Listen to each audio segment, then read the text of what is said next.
sido todo un suceso, aparte del cruce de isla, pero también el que viniera y participara Germán, lo cual me da mucho gusto tener aquí para poder platicar con nuestro auditorio. ¿Qué has hecho en tu vida que has sido un apasionado del deporte? Te has metido en unas cosas, pero hay una muy particular que has hecho historia, ¿no? Esa cruzada en Pyeongchang. ¿Qué fuiste a hacer allá si no, nunca habías corrido en nieve? Yo digo, me acuerdo, ¿hace cuánto fue? Hace unos años. Hace un año. Hace un año. 2018. Y digo, ¿qué anda haciendo este loco, cabrón, allá? Un mexicano que corrió en nieve, pero ¿cómo se llama la carrera esa? El esquí de fondo. El esquí, es de carrera de fondo. ¿Así es cross country ski? Sí, contra esquí. Ah, ¿Por qué soñaste? ¿Cómo nace? Porque siempre has sido un atleta. claro. Toda la vida he hecho deporte, toda la vida he sido atleta. Y el sueño desde niño era ir a los Juegos Olímpicos. Como fuera. Querías ir a un Juego Olímpico. A fuerzas. Ajá. Y además que antes teníamos unas transmisiones de televisión fabulosas de los Juegos Olímpicos, ¿no? Sí. La cobertura era estupenda. Era estupenda. Sí. Entonces, era muy fácil enamorarte del movimiento del olimpismo. Y yo que ya empezaba a hacer deporte, yo dije, yo no sé qué sea esto, pero esto es lo que yo quiero hacer en mi vida. Y entonces, ya sabes, a niños les preguntan, oye, ¿qué quieres ser de grande? No, pues yo como mi papá, policía, presidente, lo que tú quieras. Bombero, sí. lo que tú quieras. No, yo quería ser olímpico. Sí. Y ahí empieza esa inquietud. Ahora, en la vida pues vas pasando por muchas cosas. Mis papás se mueven de ciudad. Después empiezo otro deporte. En ese deporte, la verdad es que tuve muy mala suerte. ¿Cuántos deportes? ¿Con qué empezaste? Empecé con la natación. Bueno, déjeme decir, ¿por qué lo estoy invitando? Porque lo que se ha propuesto lo ha cumplido. Entonces, yo quiero decirles a ustedes, ustedes han cumplido lo que se proponen. Por eso quiero que sigan escuchando a Germán. Ahí empezó. Ahí empezó. La natación. La natación. Ok. Nadé muchos años, fui muy feliz nadando, hice grandes amigos en la natación, pero cuando era muy niño nos mudamos a la ciudad de Querétaro y Querétaro en aquel entonces no tenía lo que tiene hoy de infraestructura para desarrollo de nadadores. En la realidad había 2 albercas y 2 equipos y uno de los equipos estaba lleno, o sea, hacía un esfuerzo extraordinario, 2 de los mejores entrenadores de México para entrenar a 100 nadadores en una alberca de 25 metros y 6 carriles. Entonces, empecé a correr y cuando empecé a correr dije, es que aquí nadie me detiene, este es mi deporte. Okay. Corría duro, me fascinaba correr y de repente un dolor en la rodilla y no había más. Llego al doctor y me dice el doctor, ¿sabes qué? O le paras o te vamos a reemplazar las rodillas.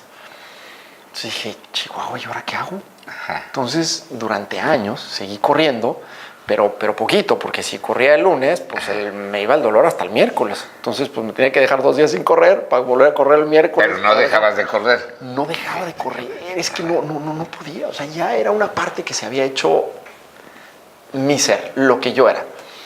Y unos años después, de una forma de lo más increíble, llego a ver un médico por una gripa en Monterrey. Era un médico general y lo que él se preocupó es por qué cojeaba. Me dijo, ahora te voy a platicar la historia. Yo fui del equipo que operó a Ramón Ramírez y soy muy amigo de Ramón y yo estuve de alguna forma involucrado en el accidente que tuvo Ramón Ramírez y pues por eso estoy teniendo que ir a firmar al penal Topo Chico todos los viernes y no puedo ejercer la medicina más que aquí, la medicina general. Pero yo sé cómo curarte. Ajá. Me subió a la mesa y me encuentra la solución a mi problema en la rodilla. Después de 10 años sin correr. O Ahí 10 años en la sin mesa correr, te le contó. ahí mismo me dijo, te van a operar, te van a hacer esto y esto. Me operan y de repente ya puedo correr. Las 2 rodillas. Volviste a correr. Y dije, qué maravilla. Entonces, ya era muy tarde para soñar, para pensar que pudieras ir a unos Juegos Olímpicos. De repente un día estoy platicando con unos amigos y de repente uno de ellos me dice, es que ¿sabes qué, Germán? Haz algo que me impresione, lo que haces no me impresiona. Le dije, bueno, si no lo hago para impresionarte, compadre, lo hago para sentirme vivo, para sentirme bien. Me dice, te voy a mandar un artículo, léelo y dime qué opinas. Y a los 2 minutos me llega el artículo que hablaba del cross country ski, un deporte que el artículo refería como el deporte más difícil que puedas practicar, lo más duro que puedas hacer. Y decía, oye, los cuates que van terminando la prueba caen colapsados, no, o sea, lo tienen que parar porque no se pueden parar solitos. Y es lo más duro que puedes hacer. Oye, empecé a leer y dije, oye, espérame, yo pensé que lo más duro lo hacía yo. Dije, a ver. Ajá. Vamos a seguir leyendo.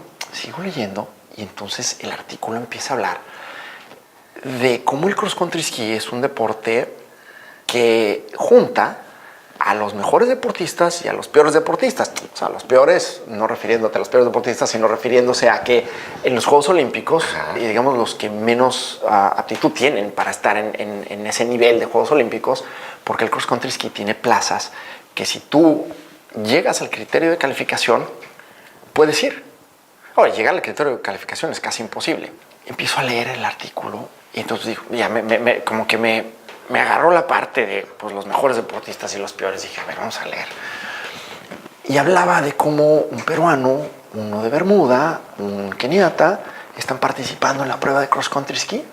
Que no hay nieve en sus países. Claro. Ajá. No, yo dije, a ver, yo reprobé geografía 2 o 3 veces, pero yo sé que no hay nieve en Perú. Dije, mira, y si hubiera de casualidad Sí, en los Andes. Sí, dije, ¿sabes dónde no hay? En Bermuda. Y que hay un tipo de Bermuda ahí, digo, quiere decir que tiene que haber un mexicano, ¿no?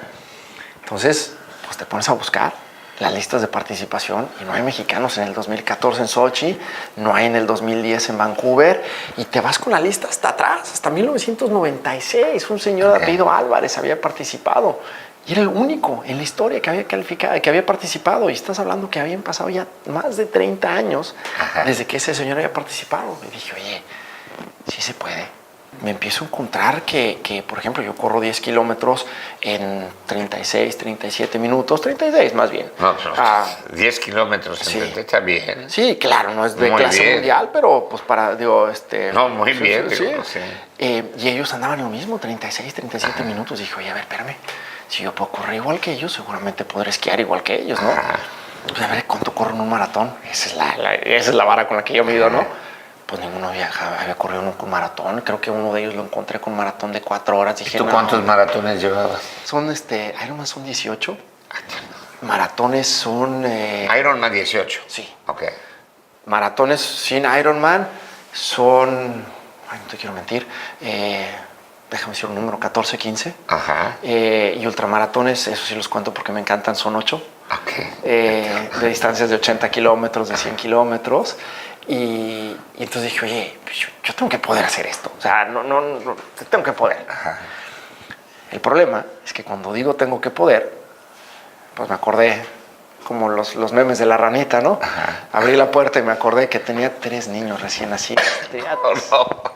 Entonces tuvimos que ponerle una pausa a este proyecto, pero nunca murió, ¿no? O sea, yo sabía que lo podía hacer y entonces empecé a entrenar mucho más duro que antes. Hasta que un día tuve un accidente en la bicicleta, paré durante 2 meses por el accidente y cuando tuve que volver a empezar dije, ¿sabes qué? Esto es un mensaje de que aquí es donde tengo que ya dar el brinco. Los niños ya están un poquito más grandes. Entonces ya esa presión había pasado y le dije a mi esposa, ¿sabes qué? Tengo que hacer esto. Y mi esposa me dijo, mira, si algo he aprendido de ti es que no te puedo parar. Ajá. Así es que, dale. Felicidades, señora. Felicidades. Un abrazo, Lucía. Sí. Y me dijo, dale. Entonces, contacté al peruano del artículo aquel. Ajá. Por Facebook le mandé como 300 mensajes, pero no contestaba el infeliz. Hasta que por fin me contestó. Me pone en contacto con el entrenador que me va a entrenar y el entrenador me dice, ¿sabes qué? No puedo entrenarte. Ya estás muy viejo, no hay tiempo. Yo, la verdad, te pido una disculpa, pero la verdad no puedo. Y después, al día siguiente, suena el teléfono y lo veo en una llamada de Alaska. Yo dije, pues que no es llamada de Alaska. Lo contesté, pero pues como no queriendo, ¿no? Y me dice, oye, ya me arrepentí. Quiero ayudarte. Pero la única forma que te puedo ayudar es que yo vivo en Michigan. Ajá. Y tengo que ir a llevar mi producto a una expo a Utah, a Salt Lake City. Si me acompañas manejando, te enseño a esquiar. Dije, bueno, va. Compré el boleto de avión a Michigan y después le puse en Google Maps cuánto quedaba Michigan de Utah. Ajá. Y dije, Dios santo, vamos a manejar 3 días en la nieve para aprender a esquiar. Ajá. Y yo creo que hoy en día que vuelvo atrás a recordar ese momento, y la verdad es que todo fue una prueba de este cuate de ver si yo estaba hablando en serio o no. Dijo, si este cuate está dispuesto a manejar 6 días con un extraño En la ¿No más para nieve. aprender? Quiere decir que la de interesar. Sí. Pues nos fuimos y a la mitad del camino me dijo, no lo vas a lograr. Así es que te voy a ofrecer llevarte al aeropuerto para que te regreses a tu casa y no gastes más dinero. Y le dije, perdóname, pero no. Me dijo, ¿estás seguro? Le dije, estoy 100% seguro.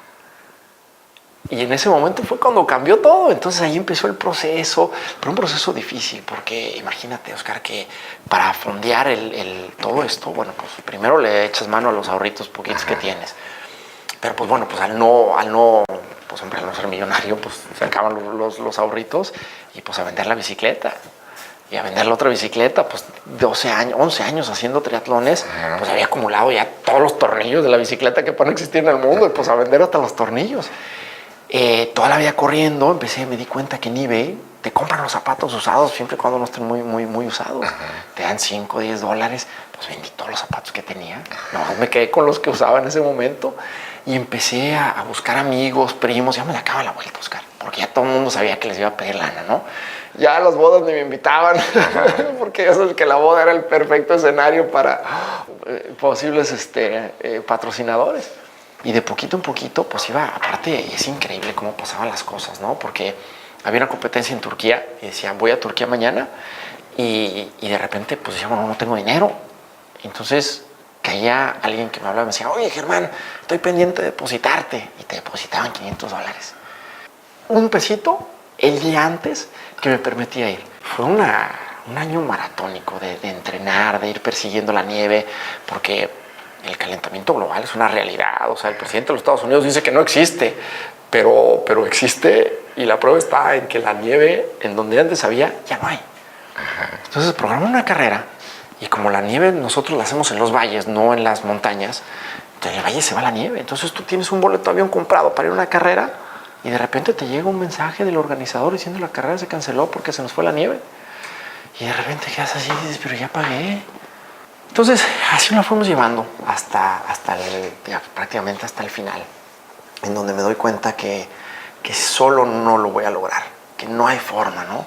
Pues conozco a un loco de Tonga, el que desfiló sin camisa en los Juegos Olímpicos, la apertura.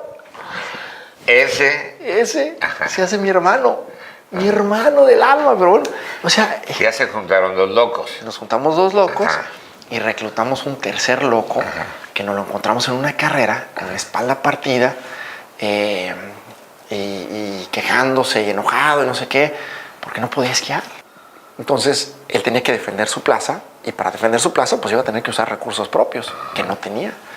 Y entonces pues yo ya acostumbrado a estar de mendigo todo el año, ya estaba pidiéndole a todo el mundo, dije, pues qué tanto es tantito, me pido tantito más. Y dije, oye, pues si te conseguimos lana, pues para el boleto de avión, te vienes con nosotros y compites con nosotros.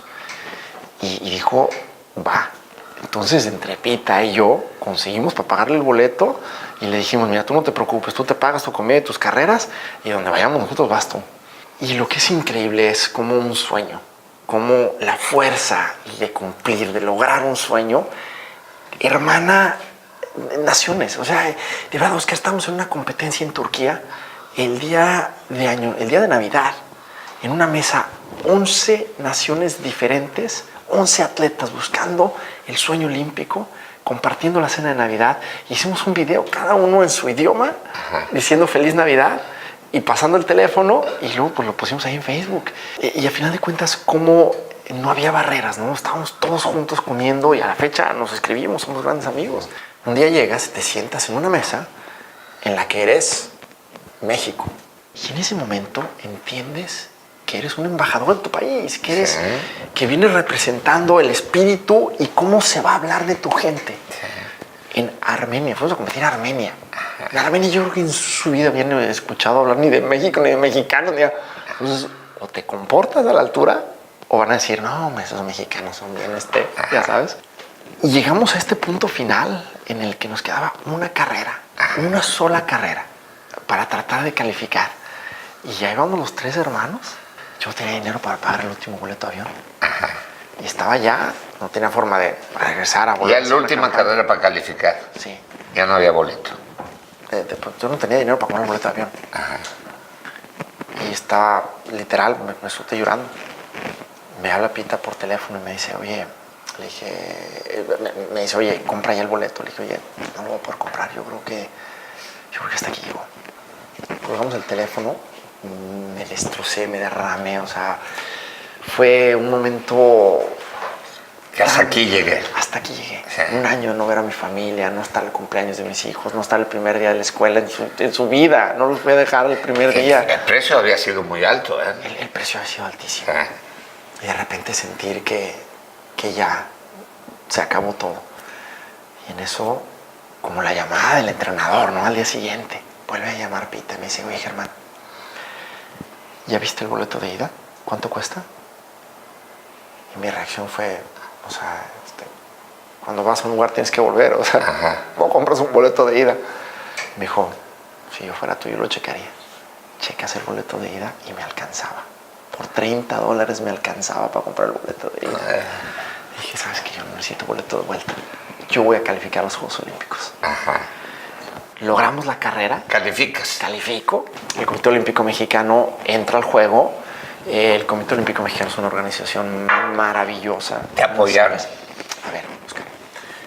Es que a mí a veces me molesta cuando escucho a gente hablar de la falta de apoyo del Comité Olímpico Mexicano. Y yo, sin pertenecer de ninguna forma a ellos, más que siendo parte del movimiento del olimpismo, te digo, la función del Comité Olímpico Mexicano es ayudar, es apoyar atletas olímpicos. Si no eres olímpico, el Comité Olímpico Mexicano, o si no tienes la posibilidad clara de llegar, el Comité Olímpico no tiene ninguna responsabilidad. Pero es que es lógico, así es como tiene que ser. Sí. Entonces, No, cuando no estás calificado, si no tengo el apoyo, no, el apoyo para llegar tienes que buscarlo. exacto. Así es, ¿no? Así es como tiene que ser, ¿no? Sí. Y bueno, yo creo que esto, pues, yo así lo identifico, Sí. que así es, y así fue en mi caso, ¿no? Sí. Cuando llegas y ya estás calificado, ¿cuánto dura ese entrenamiento y en dónde entrenas? Mira, califico el 23 de enero. Los Juegos Olímpicos son el 16 de febrero. Out. O sea, fue ya. Ajá. Me muevo de Islandia, que ahora lo veo, ya viendo atrás fue un error, me debía haber quedado un ratito más ahí a entrenar. Ajá. Pero bueno, me muevo de Islandia, me fui a Italia, porque estaban unos amigos del equipo olímpico argentino y me invitaron a entrenar con ellos. Entonces me fui a Italia. De ahí me dicen, tienes que venir a la entrega de a la ceremonia de abanderamiento de la delegación, sí o sí. Dije, ay, pues bueno, pues voy. Oye, pues ¿quién me paga el boleto? Ajá. Pues ahí otra vez la familia se juntaron. Ahí mi Y papá me llegas dijo, venirse a México. vengo a México a recibir la sorpresa que yo era el abanderado de la delegación. Entonces, bueno, ese día lloré. Ajá. No sabes cómo lloré. Entonces, imagínate que el sueño no nomás llega, sino que además eres el abanderado. Oh, no sabes, fue un sentimiento indescriptible. Ajá. Indescriptible. Yo dije, no puedo representar a México con un gorrito y una chamarra de invierno porque ese no es México. Porque así andabas. Bueno, pues así tenés que andar, claro, Sí. ¿no? La chamarra que te proporciona el Comité Sí. Olímpico Mexicano, una chamarra preciosa que nos dieron. Entonces, 2 días antes de volar a Pyeongchang, empecé a conseguir un traje de charro.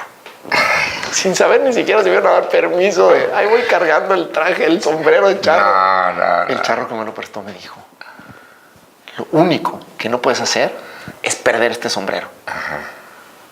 Mira el sombrero, concéntrate, Ajá. no lo pierdas. Bueno, imagínate, ibas cargando con esquí, sombrero, bueno, no. Y gracias a Dios, allá conocí a una persona maravillosa, vicepresidenta del Comité Olímpico Mexicano, Jimena Saldaña. Me pongo el traje de charro, salgo y Jimena me dijo, autorizado por el Comité Olímpico Mexicano, desfilas con el traje. Desfilaste con un traje de Claro, charro. a menos 20 grados centígrados. El traje de charro está hecho para estar a 28, no a menos 20. Entonces, pues me enfrié y a partir de, bueno, literalmente al día siguiente, después de la inauguración, empezó un proceso infeccioso que para el día de la competencia yo ardía en temperatura. Y empieza el día de la carrera, ya sabes, pues temblando y empezamos a 2 grados centígrados la carrera. Entonces el traje, que es nada más una licra, no hay nada, es nada más una licra. Empiezas a sudar muchísimo y la licra se moja. Pero si empiezas a 1 grado centígrado y terminas a 1 grado centígrado, te sientes muy cómodo, terminas, te pones la chamarra y no pasa nada. Aquí la temperatura en Pyeongchang tenía una variabilidad y una agresividad para cambiar, que empezó la carrera, los primeros participantes a 2 grados centígrados. Cuando nosotros empezamos, estábamos a 0. Cuando terminamos, estábamos a -6. Entonces, lo que te pones para competir a 1 grado centígrado no es lo que te pones para terminar a -6. Y con un gripón marca diablo y con... No sabes, Oscar. Entonces, empecé yo en el reloj a ver segmentos que yo había pasado en 1 minuto, ahora venían en 1 y medio, en 1:45. Y empecé a sentirme mal y a sentirme con mucho coraje, con mucha frustración, con mucho enojo, ¿no? ¿Por qué me tengo que sentir así en este día? ¿Por qué hoy? Me puedo haber sentido así mañana, pasado mañana, 2 días años antes. Para este momento. Para ese momento, y que ese momento estuviera pasando así. Y que nadie te está obligando a estar ahí. Y que no tienes por qué estar enojado, no tienes por qué estar maldiciendo si estás en el momento más importante de tu existencia, de tu vida. Veo la bandera de México y dije, la voy a agarrar. La voy a agarrar. Y voy, la agarro, pero el Estadio Olímpico a esa hora ya estaba vacío, Oscar. Pues los que ganan ya habían terminado la carrera hacia... ¿Y ya se habían ido? No, se quedaron. ¿Ves que salieron al final a felicitarnos, el campeón? Sí. ¿Qué te recibieron? Claro. Y de repente, pues tú crees que, que todo es festejo y que todo eso no lo vio nadie, porque pasó cuando ya las cámaras estaban apagadas y resulta que todas las cámaras estaban prendidas todavía, ¿no? Entonces, de repente te levantas al día siguiente y dices, ¿qué pasó? Bueno. Le dio la vuelta al mundo. Le dio la vuelta al mundo. Sí, le dio la vuelta al mundo. Y aquí fuiste un suceso por completo, pero pocos conocían toda la historia. Pocos conocen, ya después la conocieron. Pero nosotros el gusto de poder compartir con ustedes. ¿Y le regresaste el traje de charro a tu cuate? Sí, ya estaba para no regresárselo, pero se había casado con ese, entonces era el recuerdo de su boda. Pero es histórico. Es histórico. Oye, es histórico. En esto que interviene, el sueño, primero. Número 1. Soñar. Sí. Atreverse a soñar, Oscar. Atreverse a soñar. Hay veces que nos que metemos la gente tanto no soñó. Claro, nos metemos tanto en la cotidianidad, sí. que hay algo que querías hacer y dices, no, pues ya no es para mí, ya lo dejo. Eso ya pasó. Sí, ya yo no tengo edad. No tengo edad. Bueno, pretextos hay muchísimos. Muchísimos. ¿No? Y muchos no tienen sueños. Muchos no tienen sueños. Muchos nacen y mueren, pasan su vida de noche, perdón que se los diga, pero hay que pasar la vida de día, hay que hacer lo imposible para pasar la vida de día, no de noche. Claro, Oscar. Y mira, yo le quisiera decir a la gente que nos está viendo el día de hoy, a la gente que diga yo no tengo un sueño, les quiero decir, todo empieza en la imaginación. El sueño lo creas tú, el sueño no te viene. Piensa en qué amas, piensa en qué te gusta hacer, piensa en qué te apasiona y allí inicia el sueño.